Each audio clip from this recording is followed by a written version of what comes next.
So I just really quick want to say thank you for coming. If you did not scan in out front and you're a student, please make sure you do that so you get credit on Engage and it goes towards Cardinal Flight. Also, if you picked up a sheet for extra credit and we ran out, meet us outside afterwards. We'll make sure you get taken care of and accounted for. Also, please drop off your sheets in the basket so we can also tally that up and make sure you get what you need. So that's all I wanted to make sure you guys knew and did. And now it's Dr. Gosser. All right, welcome. We are so glad you all are here. Thank you so much for being a part of our special event, which is obviously Mr. Jim Holthouser. So, but first, while you all, if you haven't gotten food, please get food, get yourselves comfortable. We are going to kick off with a quick video about Focus Brands.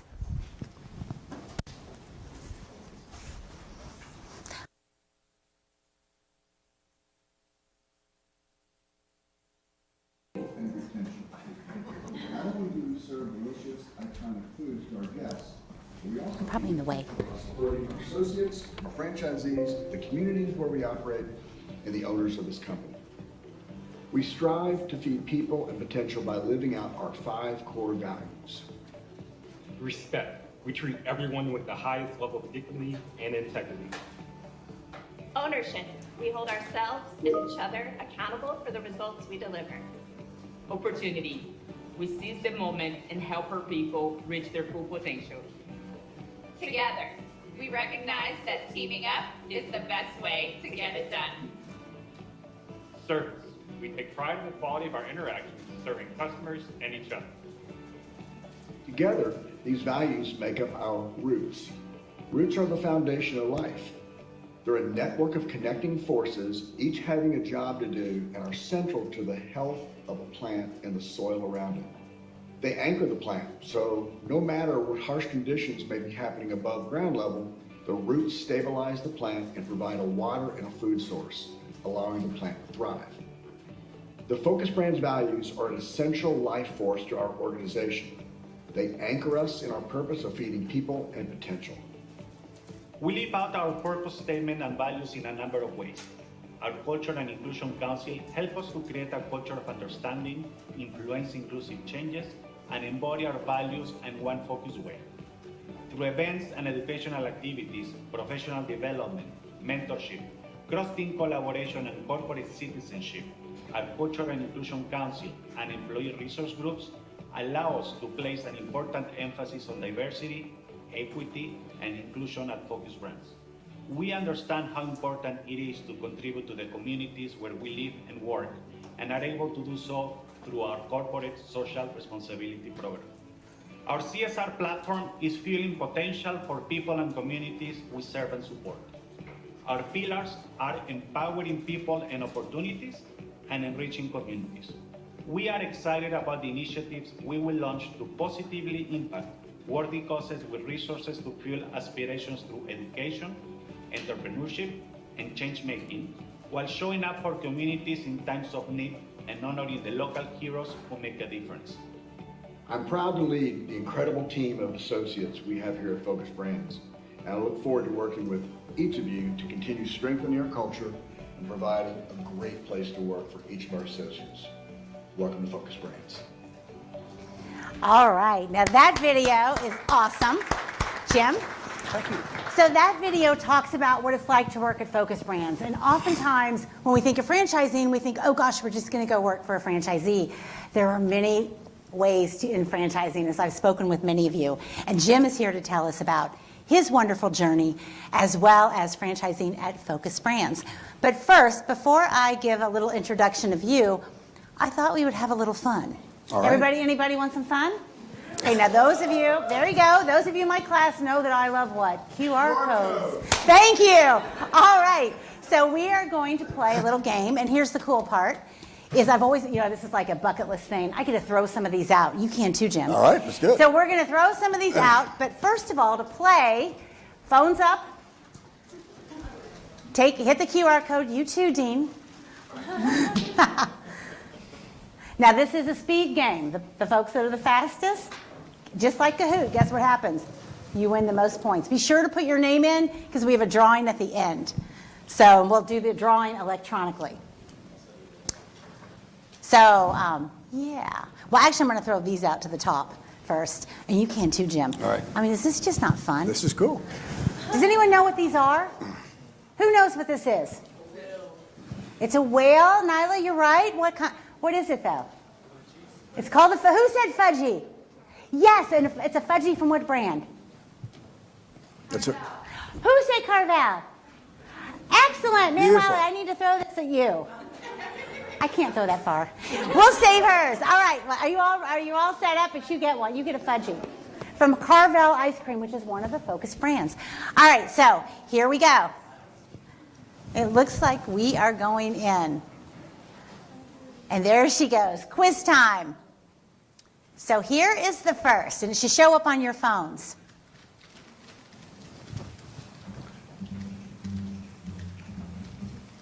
There we go. Question 1. This is all about Jim. Jim has 2 degrees from what great university? Look at your device. IU, Florida State, L's up, UCLA.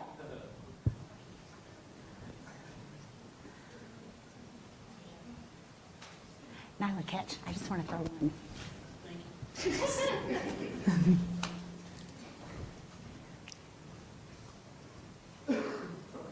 Dun, dun, dun, dun. I left a lot of seconds there. You want to give the answer when it's over? It hits the answer, though. Oh, good. You didn't remember that one? 3, 2. All right, what do y'all think? Time's up. All right, 27 of you got the L's up. You want to tell them about your career here? Yes. So I graduated in the mid '80s and was fortunate enough to get 3 degrees from the University of Louisville. So I have 2 bachelors, and I did a master's in political science and economics. And then I kind of ultimately figured out what I wanted to do. And so I was here at the business school doing all of my preparatory work for my MBA, and I did that. I did the international MBA at a school called the Thunderbird School, or the American Graduate School of International Management out in Phoenix, Arizona. Yeah, excellent. Thank you. And let's see who the leader is on this one. Lindsay, Caroline, and Annabelle. Let's go. All right. We got to throw. I've decided I can't throw that far. So if you're in the top 3, rush up here, and we will give these to you. I thought it was a good idea until I saw that. So let's go to the. Thank you. I think it would be terrible. Let's go to the next. Here we go. You have no idea what I have up here. You can leave, yeah. Jim had a long career with which hotel chain? A long career. Marriott, Choice Hotels, it looks like it's misspelled, Hilton, or none of the above? A long career.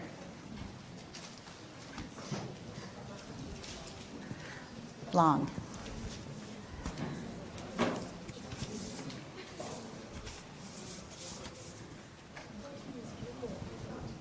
Over 20 years, right? It's actually almost 30. Wow. Long time. A long, long time. Excellent. 3, 2, 1. All right. Let's see how many of you got that right. 23 of you got that right. It was with Hilton. Well done. So do you want to talk about that for a moment? Yeah. I've always had a passion for the travel industry. Believe it or not, I kind of got there by accident. When I was in my final semester of grad school, a friend of mine who had graduated the semester before me gave me a call, and she said, "Hey, there's an opening in feasibility, and they hire your nerdy kind." I said, "Okay, well, thanks, I think." And honestly, that's really how I started. And for you guys who aren't familiar with feasibility, those are very analytical jobs, and basically you're trying to determine if you put a hotel here, you put a hotel 2 miles away, what impact does it have? And that kind of governs your decision as to whether or not you should build the second hotel, right? So Excellent, which is important in franchising as well. correct. When you're determining site selection. Right. Exactly. Excellent. Let's see the leaderboard, Andy, now. Lindsay, Caroline, are you two on it? Nima. Oh, wait. Whitman, sorry. Kaylee, Whitman, and Nima. All right. So we need to throw more of these at you. I should let you take that. I really thought I'd throw them. Excellent. Excellent. All right, let's go to the next while they're doing that. Question 3. This is my favorite. I hope Michael Wade's in here. What was Jim? That was a hint. What was Jim's least favorite college subject? Least favorite. I gave a hint if you listened. Accounting, music, economics, or strategy? That was my favorite thing you answered. I love your answer. Remember, this is Jim's, not your own.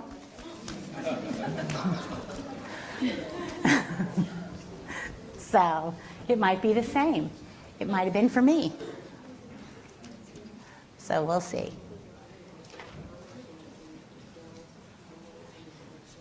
Three, two, one. All right. And it was, I give a big hint, accounting. So I know we have some accounting majors in here who would disagree, right? But it was your least favorite. You know, and again, no insult intended, right? And now that I run a company, I am very grateful for my accountants. You got to have accounting. But I did a semester. I did a year here at U of L, and for whatever reason, my graduate school took everything, all the econ and finance and everything else. But for whatever reason, they would not take the accounting, so I had to do it all over again. So I've had 2 solid years plus managerial, and I'm scarred forever. Okay. So. But you got to have it. You got to know how the numbers run. You got to know it. Exactly. Excellent. Next question. Oh, wait, first. Kaylee, Whitman. Oh, no. Allison, Whitman, and Caroline. All right. Man, the same ones keep popping in there. Excellent. Okay, let's go to the next. We have a couple more questions. So what is your favorite Focus brand food? And that is so difficult. Is it Moe's cheese dip, Carvel milkshake, Cinnabon cinnamon roll, or Auntie Anne cinnamon pretzel? All delicious. Not a wrong answer there, folks. That's exactly right. There is not a wrong answer. There's no wrong answer there. It's true. It's true. That was a hard question. For you, it was. Yeah. As you said, it's like asking who's your favorite child. That's exactly right. But you answered it. And I will answer it here at U of L. I would not answer that in the office because there would be repercussions. Oh, yeah, so you all are sworn for secrecy on this question. And here we go. Here was the answer. It is the Cinnabon cinnamon roll. Yep. Way to go. All those are so great, though. And I'll wait a second. Whitman's on top. Alexa came in, and Kaylee. Some of you are quick on the draw. I mean quick. Let's go to the next, please. 5th question. Your favorite spot on the U of L campus is the International Center, the SAC, the College of Business, or the library? Not a wrong answer there either. This is a hard one. They couldn't have found this one anywhere. Allison probably knows. Good. You got an unfair advantage. It's a beautiful day to be on campus today. It was a nice day. It is indeed. Yes. I probably allowed too much time on these questions. They're fast. They're fast on the draw. All right. I love the emojis. His favorite spot is the International Center. Oh my gosh, College of Business would have been a great guess since we're here. So where is the leaderboard on that one? And why do you love the International Center? Jackson, where's Jackson? Oh, there you are. Yes, excellent. Great. Whitman and Alexa. Awesome. Awesome. Why the International Center? You know, I've been part of the U of L family, I guess, since I was in high school. And even in high school, they would have different language programs for high school students. So I was here in a lot of summers. And then one of the reasons I came to U of L is because of all the opportunities to kind of live and work abroad. And so I spent a lot of time in the International Center and lots of fond memories of that building and the team That's over awesome. there. That's awesome. And the last question in getting to know Jim, before I tell a little bit more, here it comes. Which of the following is not a hobby of Jim's? He has a lot of hobbies. Is it fishing, piano, landscaping, or singing? Which is not a hobby?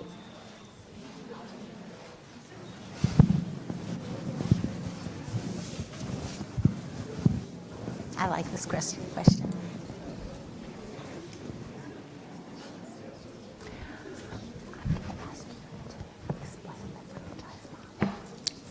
The model? Franchise model.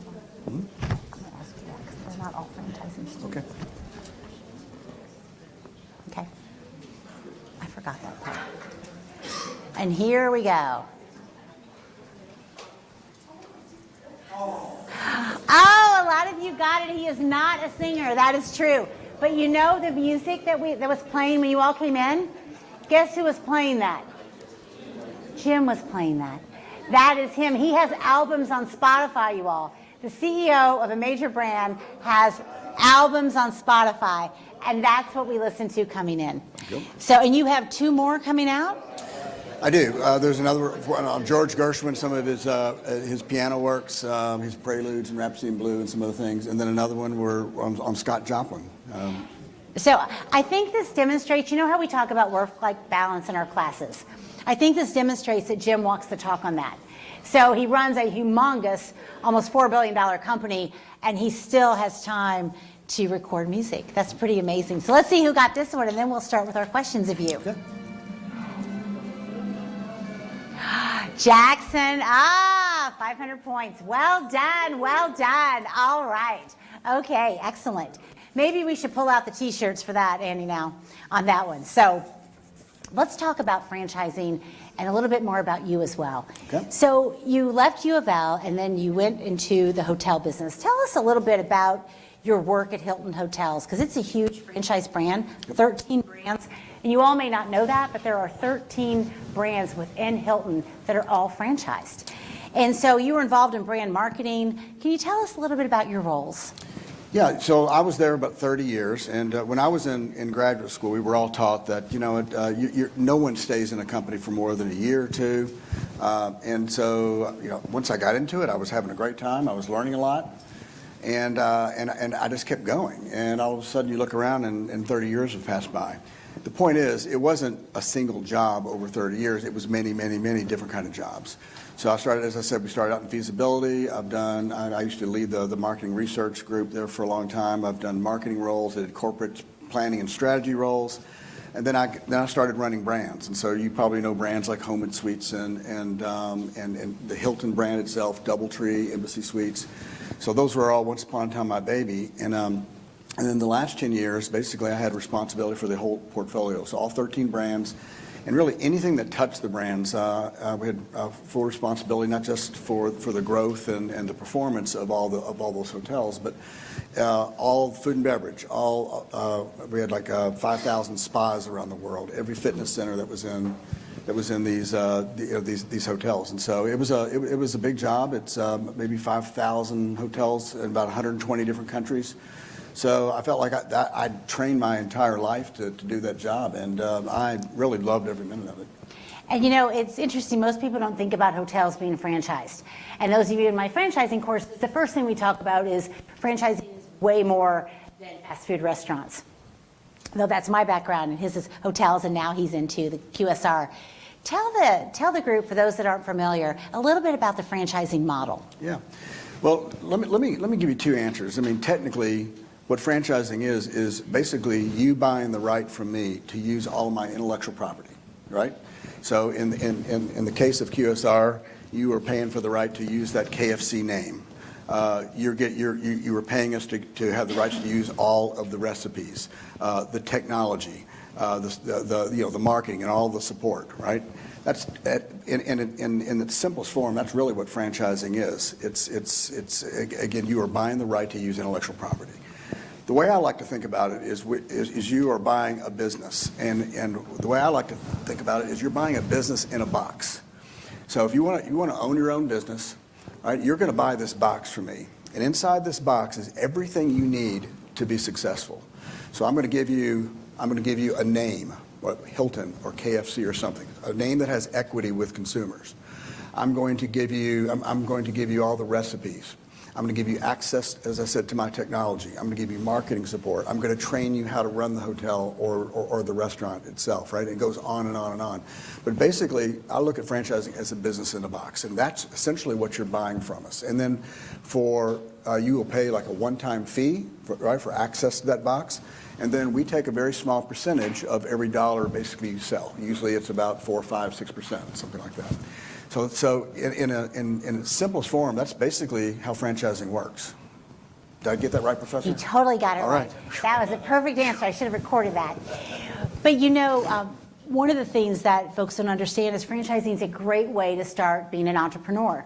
And it is a form of entrepreneurship, and it's actually been recognized by many researchers that it is a form of entrepreneurship. It's not for everyone, right, because some people don't want to follow the rules. Why is it important that you follow the standards? Yeah. So in franchising, the most important thing for the franchisor or the franchisee, right, is to protect the brand. Because if you don't have a brand, a strong brand, right, no one wins, right? So we were having dinner last night, and probably the most important thing in a franchise system is to start with really good contracts, right? So to your point, right, when you buy a franchise, yeah, you give up a little bit of autonomy, right? But you're giving up autonomy to protect the brand. So we govern very carefully about basically where that brand can appear, right? We do a lot of quality controls to make sure the customers, anytime they're interacting with that brand, that they have a great experience. So at the end of the day, the brand, it means everything, because if that brand's not strong, the franchisee's not making money, and if the franchisee doesn't make money, the franchisor is not making money. That's right. That's how it all works. So the idea is everyone is going to make money here. That's right. That is the idea. You want profitability everywhere. That's right. So now you're the CEO of Focus Brands. And Focus Brands there are quite a few in franchising of these large companies that own multiple brands. And so you have quite a few brands. You have McAllister's. Thank you so much for our dinner tonight. Very generous of Jim and his company. Thank you. So they have McAllister's, they have Schlotzsky's, Carvel, Auntie Anne's, Cinnabon, Jamba Juice, and Seattle Coffee. That's a lot of brands. Extra credit. Oh, if only. So, but actually, that's a lot of brands, right? So tell us a little bit more about Focus Brands, like the size and scope of your company. Yeah, so it's, as I said, it's a $4 billion in sales company. 8 different brands, if you include Seattle's Best Coffee, right? That's what we developed Seattle's Best Coffee internationally. The brand's owned by Nestle, but we have development rights outside the U.S. Any given year, we'll sell another 750 franchises. We'll open about 400 franchises, and together today we have about roughly 7,000 restaurants open and operating in 60 different countries. So it's a nice size operation. It's a big company. And the good part about franchising is you're always looking for good people. I know that. Yes, and that was one of my motivations for coming back to Louisville. There's a lot of talent in this room. If you ever want to live in Atlanta, work in the franchising business, give me a call. There you go. You heard it here first, right? So, but there's opportunity there. There's opportunity within your franchisees. There's opportunity for suppliers. They need all kinds of accountants, finance people, et cetera, what you talked about. Yep. So the opportunities just abound. But with all those brands, how do you keep all that straight? We have an operating philosophy at Focus called, we call it One Focus Way. And basically what that means is that we standardize just about anything that we can standardize. And so, because otherwise the company gets very unwieldy when you're trying to look at, when you got 7 brands trying to go in 7 different directions. building 7 different versions of a system, right? 7 different processes. It's just unwieldy, right? So we push one focus way pretty hard, and that becomes, like I said, that is really the mantra, the cultural cornerstone of the brand, or I should say the operating model of the brand. And then, but you know, we don't push it so far as to, I mean, if it starts to jeopardize the integrity of the brand, right, or starts to homogenize our brands, right, that's basically the line. But if it doesn't do that, then it's a one focus way approach, and that's really how we do it. May I say something else about portfolio brands? You know, the advantage of portfolio brands like Focus is that we can bring a lot more advantage, right, to each of our brands, and rather than McAllister's being a standalone business or Cinnabon being a standalone business, and once upon a time they were. But what we can do now is there's great strength in the whole. It's you know the old axiom that that the sum is greater than or the whole is greater than the sum of the individual parts. That's what you get with a big portfolio like us. We have the scale to be able to afford a lot of sales and marketing tools, what I call 21st century marketing tools like data analytics and great apps and websites. Those things are super, super expensive. None of these brands in this portfolio can afford those things, right? If they were trying to operate as a standalone business, they just don't have the scale and the advertising funds to be able to pay for these things. But then when you're a part of something bigger like this, right, and given this idea of one focus way, where we're building systems one time and then scaling them across 7 different brands, all of a sudden this starts to unlock all kinds of really great value for your franchisees, right? So that's the big advantage of being part of a portfolio. And I'm glad you mentioned that because franchising seems to love that model. Yep. And there are quite a few portfolio brands out there. There's one, Unleashed Brands, that's all about kids types of activities. But what's great is if you are somebody looking to work for like a Focus Brands, how fun to move from one brand to another. And I know that happens because it happened at Yum. Yeah, all the time. So more opportunity. Yeah, that's right. That's right. So the other thing, we just made some changes to our culinary team, right? I mean, there's nothing more important in a food company than the culinary function, right? That's the lifeblood of these brands, right? Those are the people who really innovate all the new cool foods that you guys ultimately will see in our restaurants, right? But we used to have a manager for each and every one of these brands. Well, the problem is sometimes work spikes and sometimes it kind of ebbs and flows. Well, we went from 6 to 4, but these 4 can now be dispatched across all these different brands. So you can work on Cinnabon for 3 months, and you go over and work on McAllister's for a month. So if you're a culinarian, right, I can give you an experience that would take you years and years and years to get someplace else, right? And so we do that with the marketing function. We can do that with the development function. We can do that with finance function. So it's really a way of rounding out people's careers very, very quickly, I think. And developing and being able to see other parts of the business. Right. Ah, that's awesome. So let's talk a little bit about your culture, because culture is so important, especially, I tell my students all the time, make sure that it fits you. Make sure that where you work is where you feel comfortable. Yep. And I love that's why I showed that video. I love that video because you state the purpose of Focus Brands is to feed people and potential. Yep. Can you explain that? Yeah, but before I get into that, let me say I was mentored by the Hilton CEO. I worked for him directly for 10 years. And we spent so much time together. I guess he always forgot he had told me a story, and he ended up telling me the same story about 200 times. But he would always say, Jim, now remember, what most companies get wrong is that they don't understand the power of culture. Because when you get culture of a company right, 95% of everything will fall right into place because everybody knows what's expected and everybody knows how things get done. So don't ever forget the culture, right? So it's one of the things that we were able to bring to Focus. Focus did it was a nice place to work. The problem is if you can't put language around your culture, you can't manage it. You can't get more of the good stuff that you want. So you guys saw all the values up there, and so the executive team and I were able to take a look at what was working, and that first one you saw was respect. It was a very respectful culture, right? It's not terribly political. It's not real hierarchical. You don't have a lot of backstabbing in the company. So I thought, great, let's keep that. But we started working differently in a matrix. You guys understand what that means, right? So the businesses used to be completely siloed, right? Now we work more along like horizontal lines. Well, that takes a different kind of skill set, a different kind of mentality. So that's where things like the together came from.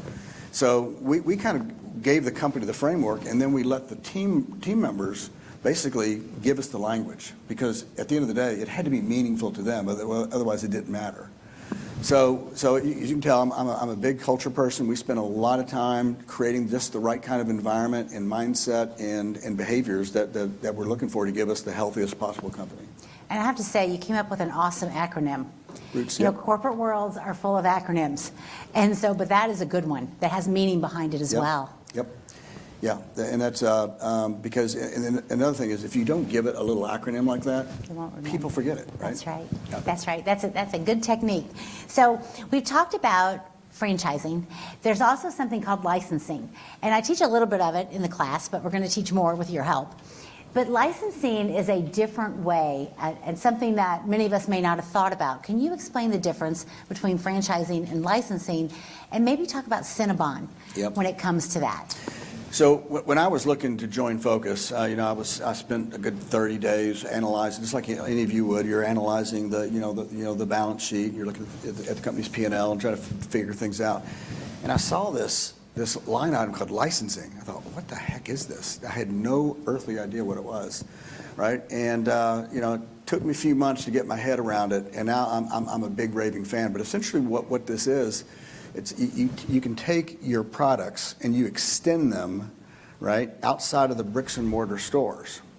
So today we have like 164 different products. Most of them are Cinnabon. So go to Walmart's, go to Target's, go to Kroger's, and you'll see like Cinnabon. What's the newest one? Is Ghost powder, like a protein powder that tastes like a Cinnabon shake. Oh man. You can see Cinnabon Keurig cups. Right, so you want a good cup of coffee, right? That tastes like a cinnamon roll, right? And so we've been able to take Cinnabon and extend it in lots and lots and lots of different ways. And so it's at the end of the day, yes, it's more revenue for the company, but I think what I've been able to bring to the table is that it's also a brand building and a marketing tool that nobody else has in our industry. So Focus is the world's largest licensor of food products. Now, I mean, we are bigger than like Sara Lee and Nestle. This is a big deal. And so what happens is, one thing I learned about the restaurant business, your brand, the brands you ran had huge ad funds. The brands I run have very, very small ad funds. And because of Cinnabon, it's a mall-based branding. I won't get into all that with you guys. But the point is... And the brand fund is the advertising fund, the advertising dollars available. Yes. All right. So Cinnabon only has a budget of maybe like $2 or $3 million in paid media a year. It's not a lot. That's not much. All right. In fact, in brand building world, that's a drop of water in the ocean. All right. But look at licensing. So you ask the question, what's the value of having these 162 products in every Walmart, in Target, in Kroger, and on harryanddavid.com? We were talking today, Cinnabon is sold as a dessert in a lot of the Yum brands, right? What is the value of that? Well, I didn't want to do back of the envelope math. We hired an agency. They came back to us, and get this, it's like 64 billion consumer impressions a year, right? So the next question, well, what would that cost me to buy 64 billion consumer impressions, right? And then here's your headline. That $2 million would need to be 300 times bigger, right, for us to be able to afford the kind of exposure that we get through product licensing. So I'm sitting back here thinking, I really like this, right, and what we can do with it. So all of a sudden, we can start talking about this company very differently, and right, it is a point of competitive advantage and a real differentiation for us. Now, as Kathy knows, because she's been in the franchise world, right? You have to kind of proceed with licensing very carefully, because your franchisees often look at that as a competitor to their bricks and mortar stores. I will tell you, it's not. If you buy some frozen Cinnabon donuts in Walmart, I promise you, you are not competing with the Cinnabon owner who has a store in the mall. So it's a way of engaging your customers more often. It's a way of generating trial and awareness in ways that we could never afford to do. Right, this is a really big deal, and that's really been one of the most fun things I've got to do at Focus is really get in this licensing world and figure out how to get more and more and more out of it. So today Auntie Anne's is going into basically all Subways, right? Oh, so wow. you'll start seeing Auntie Anne's pretzels in Subways. You get brands like Zaxby's that are hiring us to do their licensing for them. There's a big company inside our industry called Inspire. That's Sonic and Arby's and Buffalo Wild Wings. I'm forgetting some of them. These are big brands. We do all their licensing for them. So it's really becoming a super important revenue stream to us. But back to the idea of the value. It's just not more impressions and exposure. The next time you guys go to Walmart, pick up the package and then look at the QR code, right? And then scan it. And then what that's going to do is then it's either going to incent you through coupons or some kind of small discount to come back into the bricks and mortar stores, or we're going to ask you to join our loyalty program. If I can get you to join my loyalty program, I can talk to you a lot, right? And we can get to know each other. I can put the right offers in front of at the right time in front of you to get you to come back again and again and again. So licensing is a unique marketing vehicle that we have. And so, like I said, it took me a few months to understand what I had. After that, right, we're off to the races. I think the brilliance behind it, I think the strategy behind it's unbelievable, but the real brilliance is you're doing marketing, and guess what? You're earning money. Yeah. You're not paying for the impressions, you're actually getting revenue for the impressions. Right. And it's really a very unique business model that other people will jump on soon. So you are ahead of the curve on that one. Yep. I wanted you to talk about that. Let's also talk about dual branding, like maybe where you can leverage an asset with two different brands in it. I know Yum tried that, and honestly, it was very difficult to do. Yep. But you're doing some things. You're starting a new concept that does that in August. Will you talk about that a little bit? Yeah, let me start with dual branding. So basically, dual branding is really mainly a real estate play. It allows an owner of a restaurant to use his or her real estate a lot more efficiently. So if I can figure out how to take two concepts and put them basically in the same space, right? Then what I can do is cast a much wider net, right? Appeal to more and more customers and bring them into the same real estate. We did this a lot in the hotel business, and it's pretty straightforward. You think about it, you put two buildings, right, with the sleeping rooms and maybe kind of in the middle. Instead of building two swimming pools, you build one. They share. One meeting room versus two. The laundry can be shared, right? Maybe one front desk instead of two. It's pretty straightforward. In the QSR space, it's a little bit more difficult. But you can get there, but it's a little bit more difficult. Simply because you've got to figure out how to completely reconfigure your kitchen, right, and the operating flow of that kitchen. But it's very efficient. So typically you can put we will do a Jamba and an Auntie Anne's, say, together in the same piece of real estate, right? And you can do that with about 1/3 less space.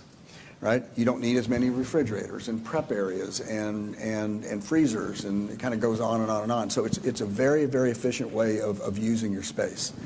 So we've got like 1,100 stores like that, and the most popular combinations are really Auntie Anne's and Cinnabon, Auntie Anne's and Jamba, and then to your point, we're coming up with we'll launch a new one that we call Swirl. And Swirl is basically a mashup of Cinnabon and Carvel ice cream.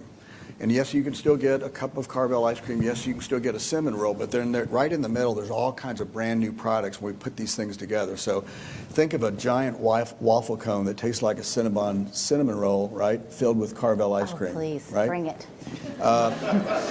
Think of it's pretty cool. You think of like an ice cream sandwich. sandwich, right? Where the cookies on either side are basically they're basically Cinnabon flavored. So there's all kinds of really cool things we can do with this.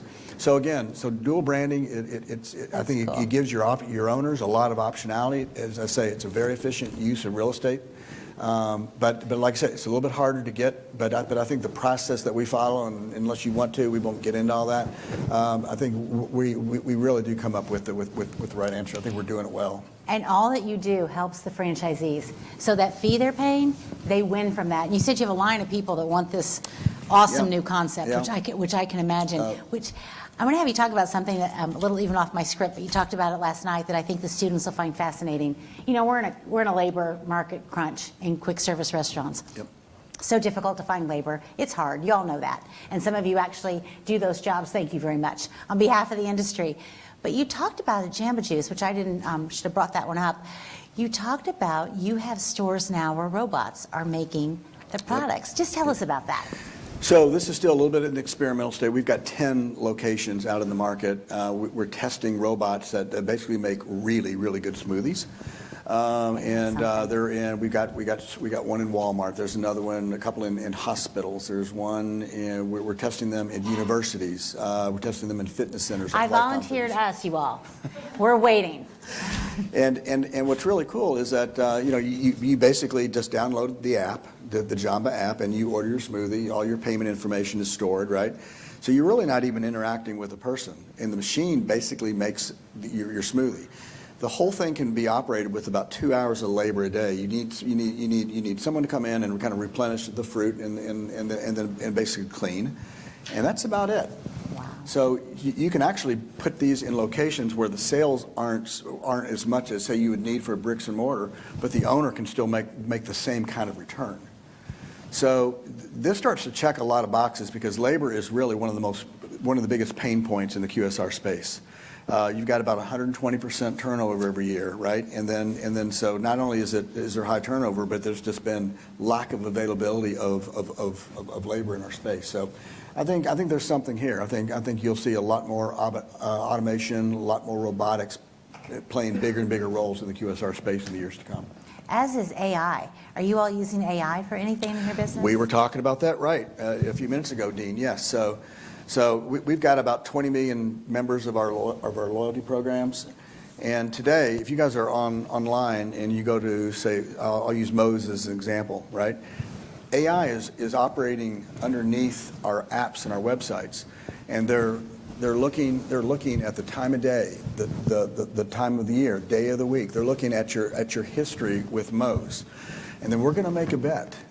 And because we want to know that you want guacamole before you do, right? And Wow. so that is now in play. And every time you do business with us, we learn a little bit more. We get a little bit smarter, and that's starting to inform not only what we offer up when you're online, but what kind of offers we put in front of you, right? And when we put those offers in front of you.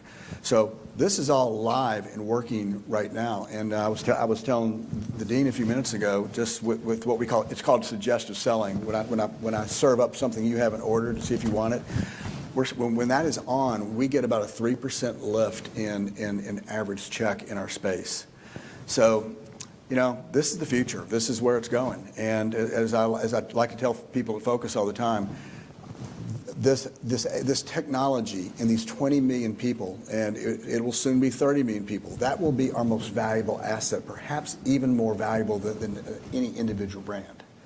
You are staring at the future right now.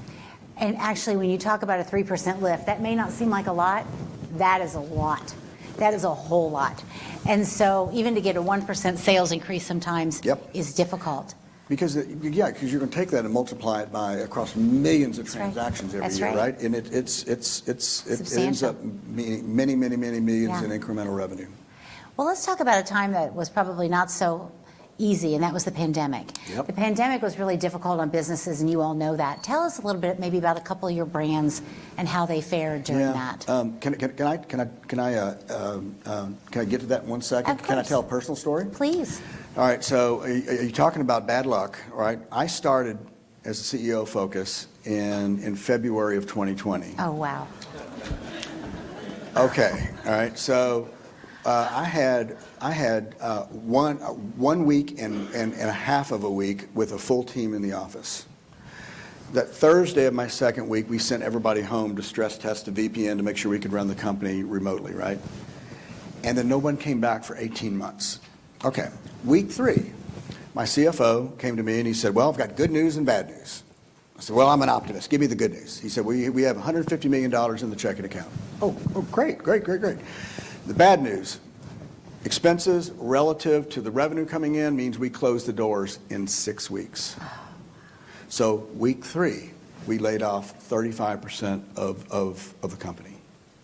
So you can imagine, I'm the new guy. They don't know me. And the first thing they associate with me is we're going to remove over 1/3 of the jobs in the company, right? But again, you know, as I like to say, this is not the last crisis we all face in business. They happen periodically, whether it was the financial crisis of 2008 or the recession or pandemics, right? But you know, the formula is pretty simple. You take great care of your people, you take good care of your franchisees, and you bolt the company down financially to make sure you can fight, on another day. But then to get to your question about how some of the brands fare, actually, that was one time I was very glad not to be in the hotel space because hotels had nobody. At least in the QR space, they had to eat. Consumers and for brands like Schlotzsky's that had a lot of drive-throughs, that worked well. The other brands outside of malls stood up curbside delivery. You guys remember all that? Remember in the pandemic, right? So we were able to pivot and get that done. So those businesses actually, I won't say they thrived in 2020, but they more than held their own. The scary thing is was Auntie Anne's. Auntie Anne's is a mall-based brand. It's about 70% of all the locations are in malls. And I remember, you know, again, I'm the new guy, and I'm learning the systems. I'm learning where to go for all the financial information. And I'm looking at 95% of the Auntie Anne's revenue. Remember, this is a 2,000 unit brand around the world. 95% of the revenue is gone. I'm like, oh. It was almost surreal, right? But the nice thing is, so the malls were closed. So those part of the businesses, Cinnabon and Auntie Anne's, they struggled a little bit, right? Because they were closed. Luckily, we were able to pivot. The government came out with PPP loans, and so we, instead of selling food, we shifted our efforts in helping our owners qualify for these PPP loans because we need to keep them in business, as I say, to fight another day. Now, since then, because of supply chain glitches and people couldn't get exactly what they want online, people started returning to malls. And honestly, I wish I could explain why this is. It has not stopped. So the mall traffic is still, it's like record levels even now. And so, I'm going to knock on wood that continues. But yeah, so it was really a mixed bag, right? Mm-hmm. Some outside the malls, we were able to pivot. People needed to, they needed to eat, and so we were actually able to do okay. Have you been able to hire back those folks? Oh yeah, that workforce? That plus, I think we're probably up another 100 people or something since that time. And the franchising model really fared well during COVID, during the pandemic, because of the support that you just described. Yep. The fact that large franchisors would go in, it was difficult to navigate those all that paperwork, all those things. Well, because the government also was creating it on the fly too, right? Correct. Everybody was trying to understand the rules, and they changed. And they changed a every lot. week. So that was very helpful. Well, let's talk about franchisees for a little bit. So you list a lot of support for franchisees, and one of the things that caught me on one of your web pages was this statement: "Build a legacy of your own with focused brands." Yep. What does that mean? Franchisees, these are small, independent businessmen and women, right? They've chosen not to work for a big corporation like I do or Kathy did. They want to be independent. And what I see with most franchisees, especially in the food spaces, they don't do one, right? Because really where you make your money is as you build scale in the QSR space. So you don't want to own one or two. Ideally, you want to own 10 or 20. Right? That's where you create a ton of wealth for yourself, right? So we see this all the time. I saw it in the hotel space. I see it in the restaurant space. Owners will come in and they'll build 10, 20 restaurants or hotels, right? And then all of a sudden, you see the second generation start coming in, right? And in some cases, I've been at this long enough where I'm starting to see the third generation come in, right? And so that's really what that means. It's an opportunity not just to earn a living, not just to get a paycheck, but really to create something much more substantial for you and your family. That's really what that means. And we talked about last night, these franchisees, you have no idea the wealth that they have. It's just kind of incredible. Yep. The private jets, the vacation homes, but they're generous too. They set up their own foundations, they give back, they give equity, so that, for example, the largest franchisee at KFC, who had $1.5 billion in sales, he has like 900 KFCs, he actually has made 17 millionaires in his company by giving them equity. So there are lots of avenues. So tell us about one of your favorite franchisees at Focus Brands. Gosh, God, honestly, I've got so many of them. I had 18,000 franchisees at Hilton. I've got about almost 2,000 at Focus Brands. And I'll tell you what, it really is my favorite part of this business, because these men and women, they're dreamers, but they make cool things happen in the market, right? They create jobs and businesses, and so it's I don't know, I find that the energy and the joy these people emit, it really is contagious. So it's my favorite part. I've got one franchisee. In fact, he turns 90. At the end of this month, and I'm going to his birthday party, and I say he probably had more influence on me in business, and he played such big roles in making sure doors open. So your bigger franchisees wield a lot of clout inside a corporation, right? They're the customer. That's right. And as I worked very close, this is one of my biggest customers. And as we got to know well, I guess I was doing it okay, because the people I work for, right? He was telling them that, right? And then doors kept opening and opening and opening for me. They may not have done that had he not been a big advocate of mine. And he's from Central Louisiana. He's one of the most colorful characters. He's a lawyer by trade, and as I like to say, he likes to play the simpleton, and he is not. As I tell him, I said, whenever I'm around him, I put my wallet under lock and key.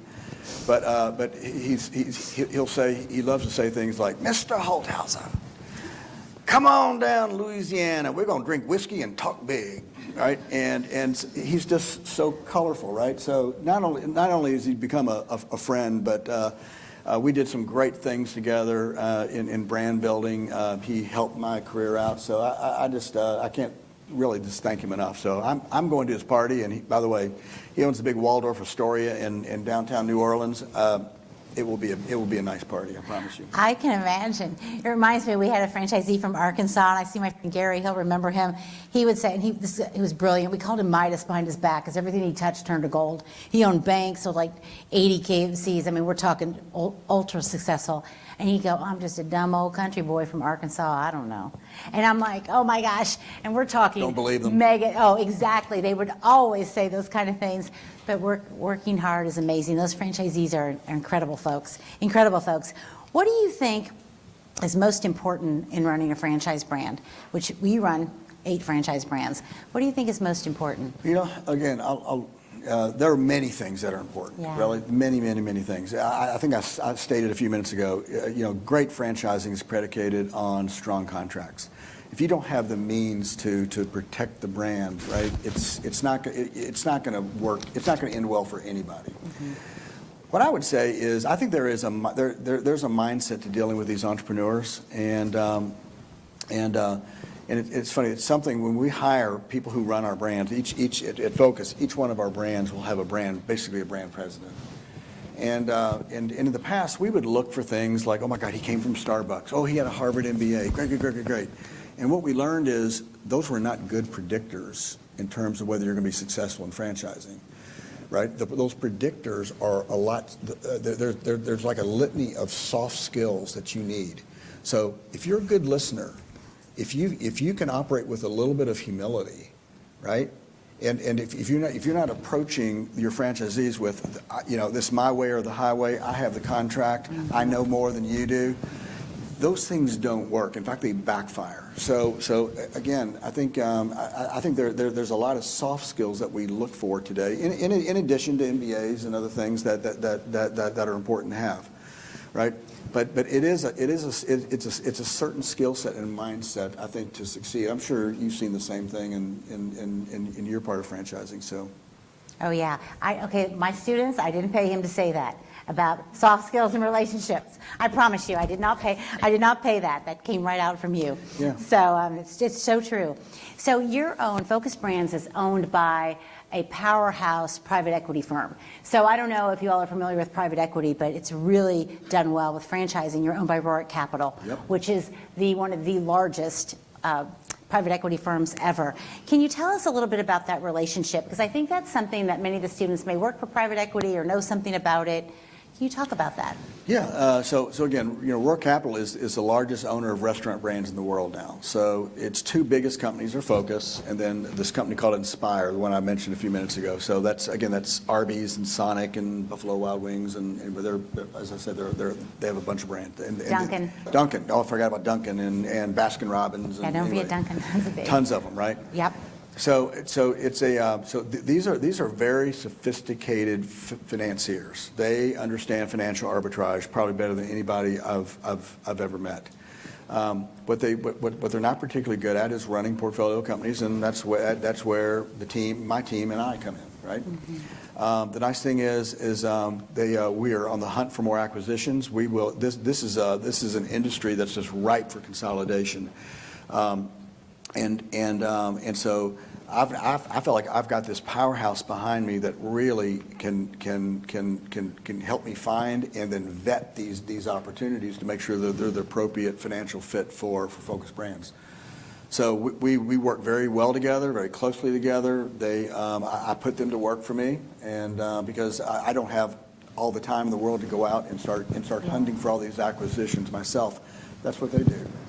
Awesome. So yeah, they're amazing partners. They are a powerhouse. They are. So I'm going to ask you two last questions, and we're going to open it up to the students and those that ask. I think we have a gift card if you ask a question. So start thinking. So for our students interested in franchising, and I know we have some, what advice do you have for them? So I would say it depends whether you want to be on the franchisor side or the franchisee side. So if you guys have an entrepreneurial bent and you want to own your own business, franchising is a fantastic way to go. What I would say is my advice to you is just to do your homework. Franchising is regulated, right? All of us are required to put out franchise FDDs, franchise disclosure documents. Thank you. Listen, they got it. And so it's all out there, right? But before I would ever buy a franchise, because remember, franchises, these are 20-year agreements, and they are complicated investments, right? Do your homework. Pick up the phone and call other franchisees who are in that system, right? And just verify what that FDD is telling you. But again, that's one of the reasons people franchise, is because you're taking a lot of the risk by buying that business in a box where everything has been thought through, right? And you're getting all the kind of support that you may not have the expertise to do all on your own. So it does lessen the risk. But like I said, all franchises are not created equal, right? And obviously your bigger ones, the ones that have been around a long time, right? That's probably where you're going to have the least risk. Excellent. Right. And then if you guys want to be on the franchisor side, I think I've talked about some of the mentalities that we look for when we hire. And again, as I like to say, when you do what I do, you're selling every single day. Every interaction with every franchisee is a sales opportunity, because you're working towards that next franchise they're going to buy from you, right? So again, it's those soft skills, and if you got what I call a servant's heart, right, you'll probably do really well on the franchisor side. Excellent, excellent. So why don't, I'm going to save my last question, so I'll have the last question in. Okay. But why don't I open it up? Who has a question for Jim? I see Nyla, and then I'll call on you, and then we'll come. Nyla. So my question is, what is the main reason why franchisees or franchisors fail? So the main reason why franchisees or franchisors fail. What is the main reason? Let's cover it, because a lot more franchisees can fail than franchisors, right? So what I would say is when franchisees buy, for example, when you buy a restaurant or you buy a hotel, you are buying, at least a hotel is a 365, 24-hour-a-day operation. When you buy a restaurant, right, you're open 7 days a week unless you're Chick-fil-A. You're open 7 days a week, probably 12, 15 hours a day. What happens is that what I see is when owners are really involved in their business, when they are on top of their business, right, chances are they're going to do really well. when they lose interest and they start to divorce themselves from the day-to-day operation, and you're turning that over to other people, right? That's usually a red flag in my book. So I'd say, so again, if you're going to go into franchising, again, it's a commitment, right? And these stores, they don't operate themselves. So again, so I think as long as you stay involved and again, you hire the right team, the right people with the right incentives around you, right? Chances are you're going to be just fine. Franchises, like a lot of the ones we've been talking about, they're not, they just don't fail, right? They've been, a lot of cases, been around for many decades. And so if, they're owned by private equity and pretty sophisticated companies with a lot of financial muscle behind them. So that's probably not going to happen. Now, anybody can start a franchise. Anybody can decide, well, I've got this really cool idea, I'm going to start franchising it, right? So I would be leery of franchises that are in their first couple of years. Doesn't mean to say don't do it and get in on the ground with something really cool, but do your homework. That's what I would say. Fair enough. Excellent, excellent. Good question. Let me get that card to you. We had one right here. This question is from my mentor, Brandon Briscoe. He got his master's in industrial engineering from Louisville, did 9 years at Raytheon, and then started his own business. And he's hoping to turn into a franchise as a franchisor. And his question was, is it better to create your, is it better to have a franchising attorney create your franchise disclosure document, or create it yourself as a business owner, and then have an attorney submit it to the proper channels to get better? Okay, so what document are you talking about? The license agreement or the FDD? Franchising disclosure document, yes. So the question, would you mind repeating it? Yep. Or I can. Is it better to create your FDD with an attorney or to create it on your own and have the attorney submit it? Okay. Okay. All right. So what I would say, and I would much rather do it myself, have my own attorneys, which is how I do it at Focus, because I've got 7 of these things to do. We do them every single year. We do amendments throughout the year, right? So it's just a lot less expensive for me to do this internally. If I've got a brand new franchise, if I'm selling a brand new franchise and I don't have that kind of infrastructure, yeah, you definitely would want to have an attorney do it. But at Focus, again, I've got the people power and the expertise to be able to do this ourselves, right? And plus, our people are they're in the building. They know this business. They're in it day in and day out. They're experts in Focus brands and all of our brands. So if I had my druthers, I'd rather have it done internally.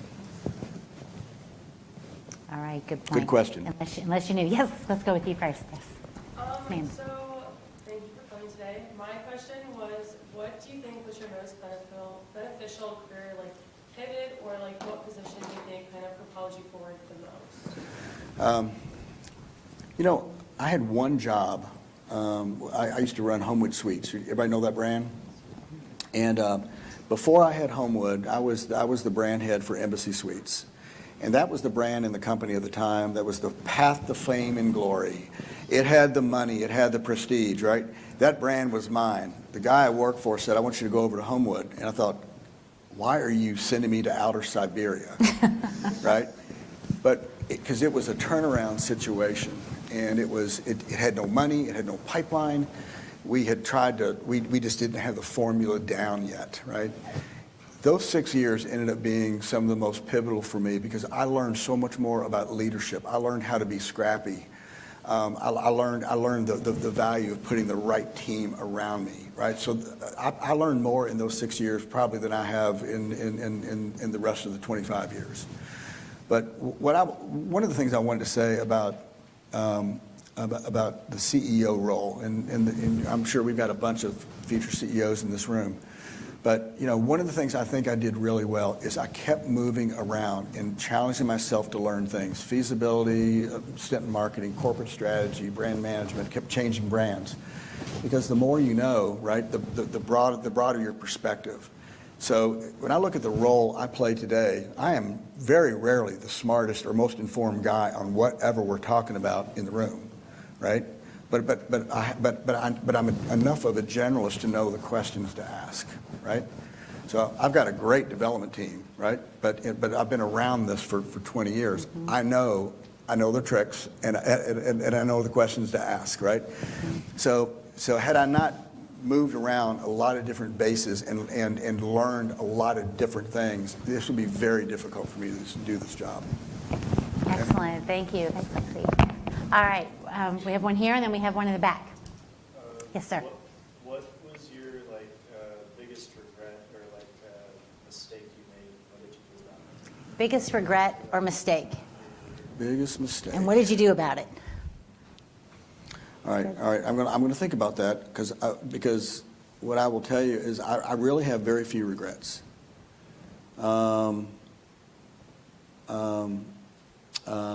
In terms of education or career or the industries, and again, I'm not skirting it. I'm processing this. I reluctantly went into business. I wasn't sure for a long time this is what I wanted to do, right? And so when I finally got my MBA, I remember looking at myself in a mirror and saying, okay, all right, here's the deal. I've got 3 questions I'm going to ask myself I'm going to do a little check-in about once a quarter, right? And it's, am I learning something? Am I contributing? And am I having fun? And so that's another reason I ended up staying in the lodging business for 30 years, because I kept asking myself those questions periodically, and they kept coming back in the affirmative, so I stayed. So I don't know if I have a regret. Well, I thought of one thing. For a very long time, I was the number 2 guy at Hilton, right? I worked for this great CEO, fantastic guy. And I really thought my destiny in life was not to be a CEO. I thought I was a great number 2, right?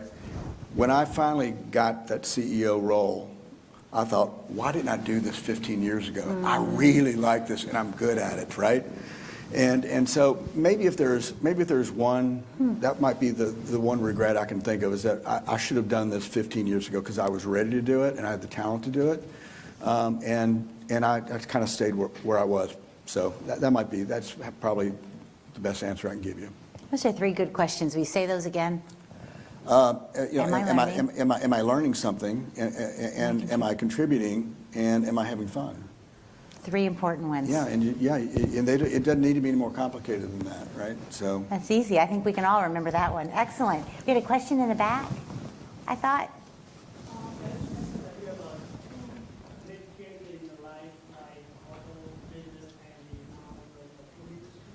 Doc, I don't think we can hear you very well. No, I can't hear you very well. No, Sorry. we can't hear you I think very you're going to bring well. a microphone. Okay. There you go.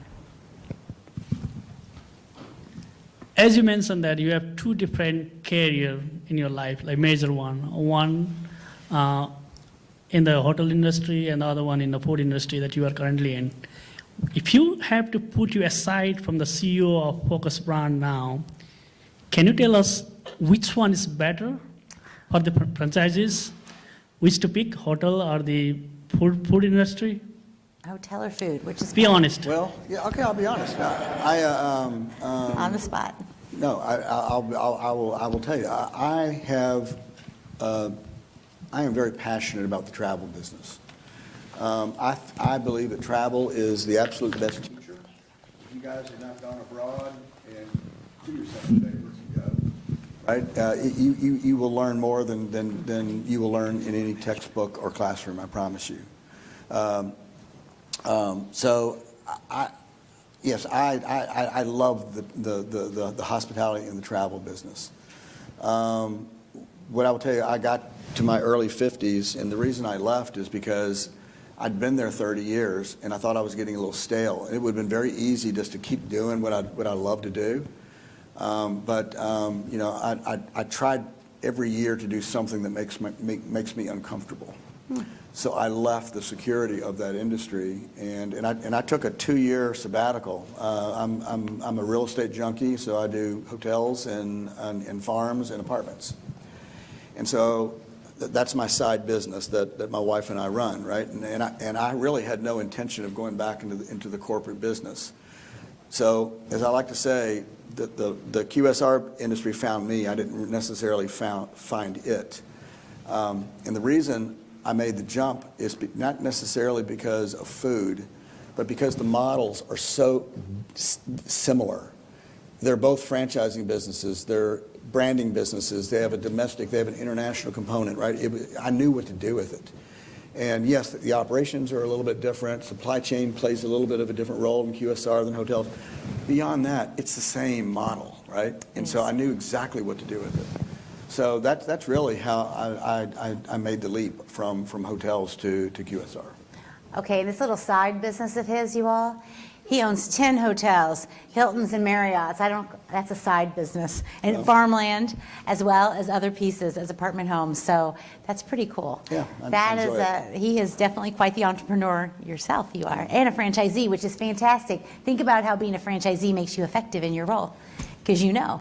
I remind our franchisees, you know, when they're upset about something, occasionally I'll say, well, listen, I'm in your seat too.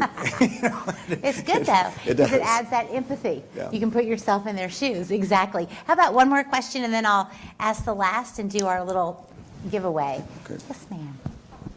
Yes, ma'am. Do you have any advice for finding a good work-life balance? Oh, advice for good work-life balance. You know, I would say you've got to make it a priority. That's because at any given day, there are so many competing forces for your time and your intellectual energy, right? So one of the things I try to do every single day is play the piano. And sometimes it's only 10 minutes.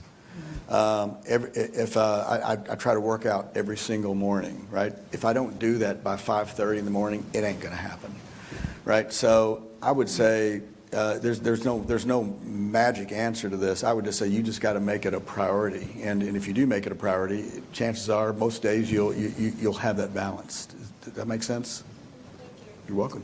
That's wonderful. Well, my last question is, what advice do you have for these fine students who are getting ready to head out into the workplace? You know, gosh, there's so much I'd like to tell you guys. I would say, first of all, don't be afraid to change it up. Don't get stuck. As I said, the more you do, the more you know, the broader your perspective, the more valuable you are to yourself and to companies in the world. I do believe in that. I had a marketing professor in grad school. He used to have all these kind of really cool little axioms he would throw out every day, and I've long forgotten most of them. The one I've never forgotten is don't be afraid to sweep the floor. So in other words, you're in fact, I had a political science professor. He used to be the department chair here at U of L. And when I finished my master's here, he said, well, congratulations, Jim. He said, you may be educated, but it doesn't mean you're smart. Time will tell whether you're smart, right? And so those are some things I personally believe there is incredible power in humility in business. Mm-hmm. It's oftentimes I think in our culture we look at humility as something that's a little weak. And I think personally, I think there's just incredible power that you can unlock if you're not afraid to sweep the floor and do the work that anybody else, that you think anybody else should do. I love that. That's awesome. Well, Jim, we're going to do a quick drawing. Andy Nell's going to do that, but I want to thank you so much for your time. You're generous coming to Louisville, giving the food, the swag. We do a swag we'll give away at the end. I think Andy's going to do that. But thank you. Let's give him a big hand. Welcome.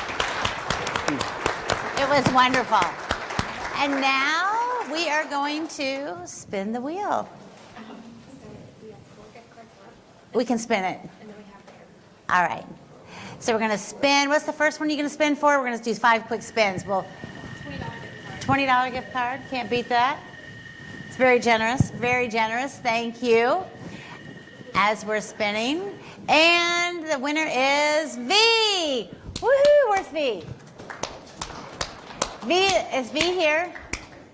Spin again. Must be present to win. Yes, you have to be present. Hey, wait, who knows who V is? Does anybody know who V is? I don't. All right, let's do another. I love the wheel, I have to admit. Brady, are you here? Woohoo! All right. Will you run that over? Thank you. Spin again, please. Brady Armstrong. Well done. This is my favorite part right here, the wheel. I need to add this to class. I'm thinking, don't you think, Nyla? I need to add this to 315. We'll do that. We'll do that. Jackson! Big winner. Jackson's up over there in my 315. Awesome. Next. Oh, this isn't the AirPods yet. You're still doing the cards? We have 2 more. So generous. Samantha, are you here? Samantha, spin again. I know. No mercy, huh? It's like, you guys know how I am. End on time, right? Here we go. And we have Alexa. I know Alexa's here. Well done. And the last one for the gift card. 1 second. Do we have one more gift card left? We have, yeah, one more thing. Okay. Thank you. All right, Alexa. One of our lacrosse players. Next, we have Nyla. All right. Nyla's right here. And these are for the AirPods. Fingers crossed. Here I know, Alexia. I hope. You can do There this we in go. class. What? You can do this in class. I'm going to do this in class. I don't know why I haven't yet. I'm going to. Awesome. Thank you. And you have more things in the back as they leave. Gary, oh, you have to spin again. Gary's one of my instructors. So he is a professor in the grad school. So we're going to spin again. Gary said no. Thank you, Professor Masterson. That was fun that you got it though. Danny DeVito. Do we really have Danny DeVito? That's awesome. Congratulations. Awesome. Congratulations. Thank you. Thank you.